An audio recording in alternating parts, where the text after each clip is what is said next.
2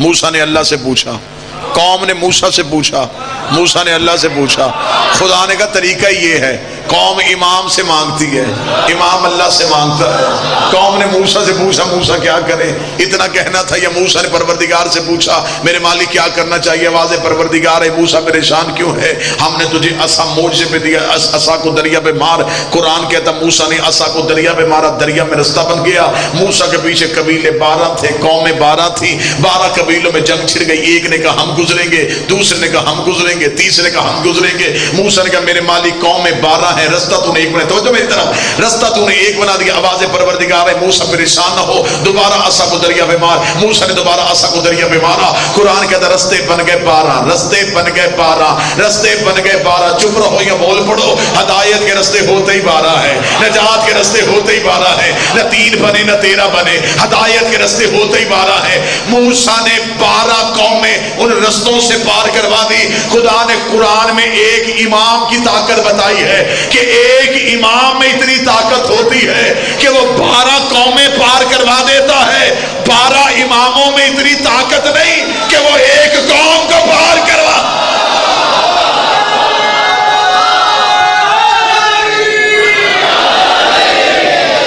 ایک امام،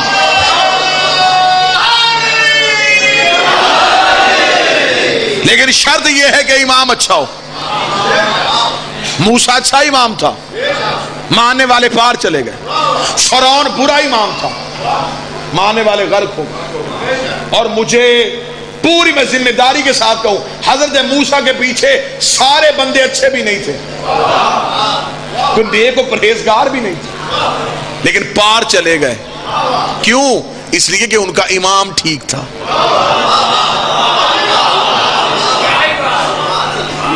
فرعون والے سارے مر گئے، امام برا تھا۔ اچھا لطف لینے والی میری بات یہ کہ جب حضرت موسیٰ رستہ بنا کے جا رہے تھے تو حضرت موسیٰ کی قوم کا جو آخری بندہ پیچھے تھا، اس نے کہا کہ اب فرعون تو پیچھے رہ گیا۔ اس جب پیچھے مڑ کے دیکھا تو فرعون بھی پیچھے ہی آ رہا تھا۔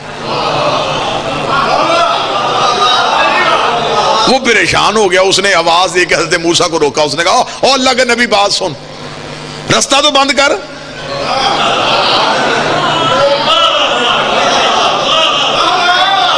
رستہ کھلا چھوڑ دیا، ہمیں گزار انہیں روک۔ وہ دیکھ وہ بھی دریا میں آ گئے۔ موسیٰ نے بھاگتے ہوئے قرآن کہتا پیچھے مڑ کے دیکھا تو فرعون کا لشکر پیچھے سر پہ آ گیا۔ موسیٰ نے منہ آسمان کی طرف کہا میرے اللہ انہیں روک۔ آواز پروردگار ہے تو اپنے بچا۔ نہیں نہیں نہیں، شاید آپ کا دھیان ہی نہیں تھا۔ اللہ کی آواز ہے موسیٰ تو اپنے لے کے نکل، تو اپنے لے کے نکل، تو اپنے لے کے نکل۔ میرے مالک صرف بچانا نہیں تھا، فرمایا صرف بچانا نہیں تھا، دشمن پہ تبرہ بھی کرنا تھا۔ موسیٰ تو اپنے بچا۔ قرآن کہتا موسیٰ کا آخری دریا سے قدم نکال رہا تھا، فرعون کا آخری دریا پہ قدم رکھ رہا تھا۔ خدا کہتا اس دن میں نے ملک الموت سے یہ نہیں کہا کہ اسے مارنا ہے اسے بچانا ہے۔ خدا کہتا میں نے نیل کی لہروں پہ وحی کر دی تھی، موسیٰ والوں کو چھیڑنا نہیں ہے، فرعون والوں کو چھوڑنا نہیں ہے۔ بندہ پڑھتا علی اور ولی اللہ ہو اور ہاتھ نہ اٹھے، اللہ قیامت والے دن دوزخ کی آگ پہ وحی کر دے گا علی والوں کو چھیڑنا نہیں، علی کے دشمن کو چھوڑ۔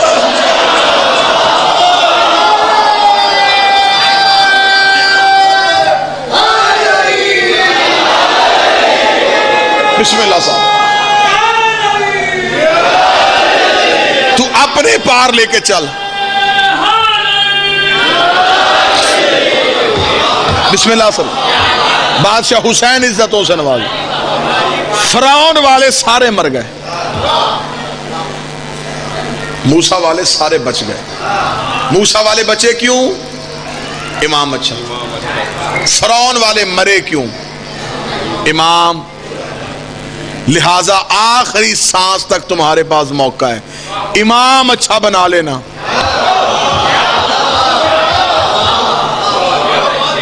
اور اگلی بات، جن کا امام اچھا ہے ان کے لیے اگلی بات بتاؤں، اگر امام اچھا نصیب سے مل ہی جائے پھر اس پہ شک نہ کرنا۔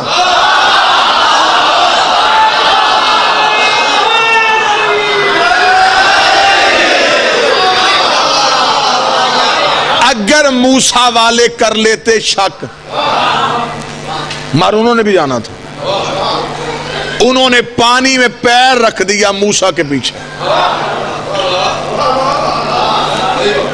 امام پہ یقین ہوتا ہی ایسا ہے، موت بھی سامنے ہو امام کا نام لے کے چلے جاؤ.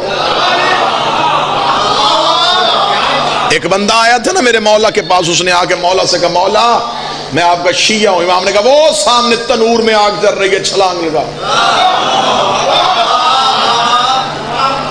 اس نے کہا مولا محبت زندہ رہنے کے لیے کی ہے،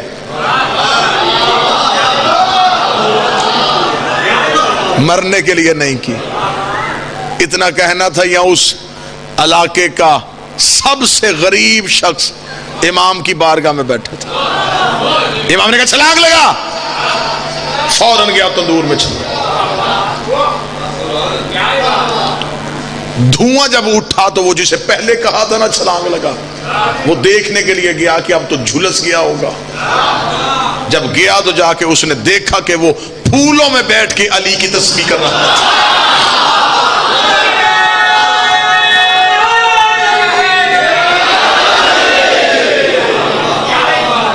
اختیارات امام پہ شک نہ کرنا.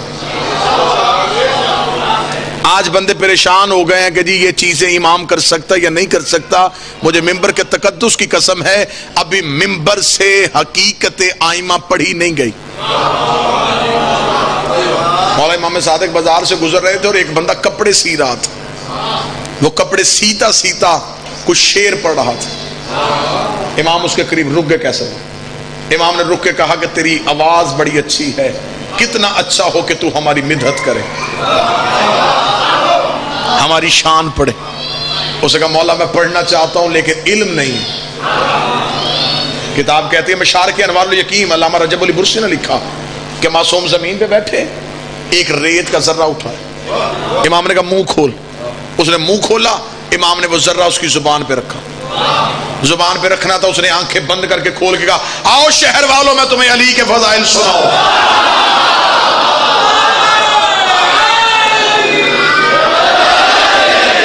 آؤ میں تمہیں علی کے فضائل سناؤ. جب اس نے اتنا جملہ کہا تو لوگ اکٹھے ہو گئے کہ درزی. وہ کھڑا ہو کے اس نے خطبے پہ خطبہ. جب فضائل پڑھنے شروع کیے تو علامہ رجب علی برسی کہتے ہیں کہ لوگوں نے کانوں پہ ہاتھ رکھ لیا، لوگوں نے دماغ پہ ہاتھ رکھ لیا. تو کیا پڑھ رہا ہے؟ ہم نے تو ایسا کبھی سنا ہی نہیں، ہمارا دماغ پھٹ جائے گا. یہ بستی سے نکلا اور ویرانے میں چلا گیا. اس نے آسمان کی طرف منہ کر کے علی کے فضائل پڑھے. پرندے زمین پہ گرنے شروع ہو گئے. یہ دریا کے کنارے گیا، پانی ابل ابل کے کناروں سے باہر آنا شروع ہو گیا. اس کا گرے پان چاک تھا، پاؤں میں نلین نہیں تھی. گرد سے اٹا پھٹا ہوا جلدی سے مدینے شہر میں پہنچا. امام کے قدموں میں بیٹھ کے کیا بھر دیا آپ نے میرے سینے میں. نہ انسان برداشت کر رہے ہیں، نہ چرند برداشت کر رہے ہیں، نہ پرند برداشت کر رہے ہیں. امام نے اس کا ہاتھ پکڑا، بستی سے باہر جا کے امام پتھر پہ بیٹھ کے امام کہتے اب تو پڑھ میں سنتا ہوں، اب تو سنا ہم سنتا. معصوم نے فرمایا جو میں نے تمہیں ریت کا ذرہ دیا تھا یہ فضیلت علی میں ایسے ہی ہے جیسے زمین پہ ذرے کی حیثیت. اور ابھی تک ممبر سے ذرہ نہیں پڑھا گیا. لہذا دور جتنا مشکل سے مشکل آتا جا رہا ہے، عقیدہ اتنا مشکل سے مشکل ہوتا چلا جا رہا ہے. عقائد پہ پہرا دیجئے گا، عقیدے پہ پہرا دیجئے گا. مر جانا ہے، سانسوں کا یقین کوئی نہیں، لمحوں کا اعتبار کوئی نہیں. اعمال کا سوال قیامت والے دن ہونا ہے، قبر میں عقیدے کا ہونا ہے. میں اس بندے کو شیعہ نہیں سمجھتا جو مذہب جعفریہ میں ہو اور اعمال کا منکر ہو. اعمال صالح ہیں ہی مذہب شیعہ میں، لیکن اعمال کا سوال قیامت والے دن ہونا. اس سے پہلے بھی ایک کمرہ امتحان ہے جسے قبر کہتے ہیں. قبر میں نماز نہیں پوچھی جانی، روزہ نہیں پوچھا جانا. قبر میں پوچھا جانا ہے عقیدہ. من ربوں کا، من نبیوں کا، من دینوں کا، من قبلتوں کا، من کتابوں کا، من اماموں کا. کمرہ امتحان میں جب سوال نامہ آتا ہے تو اس پہ لکھا ہوتا ہے پہلا سوال لازمی ہے باقی 5 میں سے 4 کر لو. اور اگر طالب علم اسٹوڈنٹ وہ پہلا سوال نہ کرے نا جی تو وہ پیپر چیک ہی نہیں ہوتا کہ اس نے لازمی نہیں کیا. خدا نے کہا یہ قبر والا لازمی ہے, اس میں کوئی چھٹی نہیں. اب بول پڑو تو اتنی محنت کے بعد یہ نتیجہ آپ کا حق بنتا ہے کہ عقیدہ پوچھا جائے گا قبر میں, اعمال پوچھے جائیں گے حشر میں. قیامت والے دن اعمال اسی کے پوچھے جانے ہیں جس کا قبر میں عقیدے والا جواب ٹھیک ہو.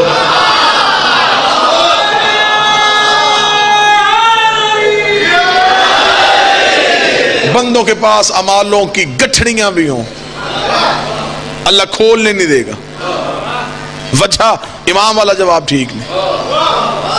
اب اس کا مطلب قبر میں پوچھا جانا ہے عقیدہ. جتنے نوجوان بیٹھے ہو عمل پیچھے سے بھی بھیجے جا سکتے ہیں, عقیدہ پیچھے سے بھی نہیں بھیجا جا سکتا. باپ مر گیا, شریعت نے باپ کی قضا نمازیں بڑے بیٹے پہ واجب کر دی. بڑے بیٹے کے پاس وقت نہیں, خدا نے کہا نماز اجارہ کسی کو اجرت دے کے پڑھوا. پڑھے گا مولوی, پیسے دے گا بیٹا, ثواب باپ کو جائے گا. اس کا نماز پیچھے سے چلی گئی, روزہ پیچھے سے چلا جاتا ہے, حج اور زکوٰۃ پیچھے چلے جاتے ہیں. نہیں جاتا تو پیچھے سے عقیدہ نہیں جاتا.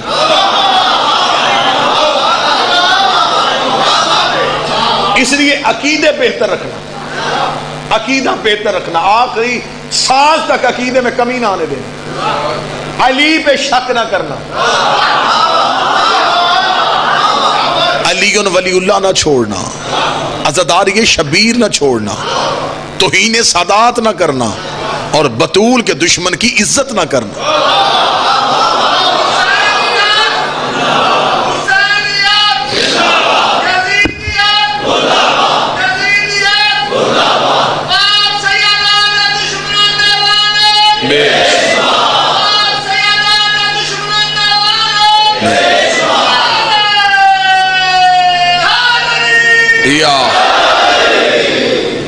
کو بات پہنچ گئی یا نہیں پہنچ گئی؟ مذہب اسلام میں اہمیت امام جو ہے وہ سب سے زیادہ ضروری.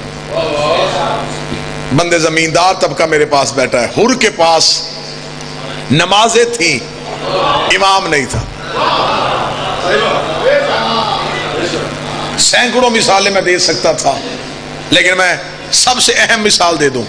حر کے پاس نمازیں تھیں, امام نہیں تھا. حر کے پاس روزے تھے, امام. حر کے پاس پورا اسلام تھا, صرف امام نہیں تھا. کوئی مولوی مجھے قرآن کے حاشیے پہ لکھ کے دے کہ کیا حر کی وہ نمازیں قبول ہوں گی؟ کہتے نہیں ہوں گی. کیوں نہیں ہوں گی؟ کہتے امام نہیں تھا. اس کا مطلب ہے کہ اسلام جیسے اعلیٰ مذہب سے اگر حسین نکال دیا جائے, پیچھے سوائے یزیدیت کے رہتا ہی کچھ. ادھر حر نے آ کے مولا حسین کے خیمے پہ دستک دی, اور حسین نے کہا حر آ گئے؟ جی مولا آ گیا. امام نے فرمایا تلوار پکڑ, میدان میں جا, تاکہ میں بروز قیامت دنیا کے سامنے کہہ سکوں حر کو حر کی عبادتوں نے نہیں, حر کو حسین کی محبت نے بچایا. بڑے خوش نصیب لوگ ہو, تمہیں اللہ نے علی جیسا امام عطا کر دیا. پھر وہ ایک مثال بنی ہوئی ہے کہ جو چیز پاس ہو پھر بندوں کو اس کی قدر نہیں ہوتی. تمہارے پاس علی ہے تو اس کی قدر کرو. علی ولی اللہ جھگڑنے کا نام نہیں, ایک دوسرے کا گریبان پکڑنے کا نام نہیں. علی ولی اللہ قائم رہنے کا نام. جس کو علی مل گیا ہے پھر نماز میں کہتے ہو اہدنا الصراط المستقیم, میرے مالک ہمیں صراط مستقیم پہ قائم رکھ. اور معصوم فرماتے یہ صراط مستقیم سے مراد ہماری ولایت. اس پہ قائم رہنا اتنا مشکل ہے جتنا باریک بال پہ چلنا, تیز دھار تلوار پہ چلنا. زمانہ جدید سے جدید تر ہو جائے گا, لوگ اپنوں کی شکل میں بھی تم سے عقیدہ لوٹنے کی کوشش کریں. تو میں مہمان ہوں تمہارا, ذاکر شبیر, منت کر کے کہوں گا ہر چیز دے دینا, عقیدہ نہ دینا. مولا فرماتے ہیں کہ ہمارے ظہور کے قریب ہو کے جو ہمارے شیعوں کا امتحان ہوگا وہ ہمارے عقیدے پہ ہوگا. اور اکمال الدین و تمام النعم میں شیخ صدوق نے لکھا کہ 12واں آئے گا اور آ کے سب سے پہلے عقیدہ رکھنے والے لوگوں کا امتحان لے گا.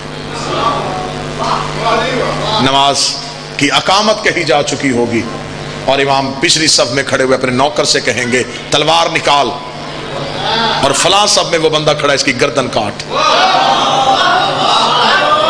اس صف میں وہ بندہ کھڑا ہے اس کی گردن کاٹ، فلاں میں وہ بندہ کھڑا اس کی گردن کاٹ. وہ کہے گا مولا یہ تیرے پیچھے نماز کی نیت کر چکے ہیں، گردنیں کیوں کٹوا رہا ہے؟ کتاب کے جملہ امام فرماتے ہیں ان کی گردنیں اس لیے کٹوا رہا ہوں، مانتے بھی ہمیں تھے اور شک بھی ہماری ولایت میں.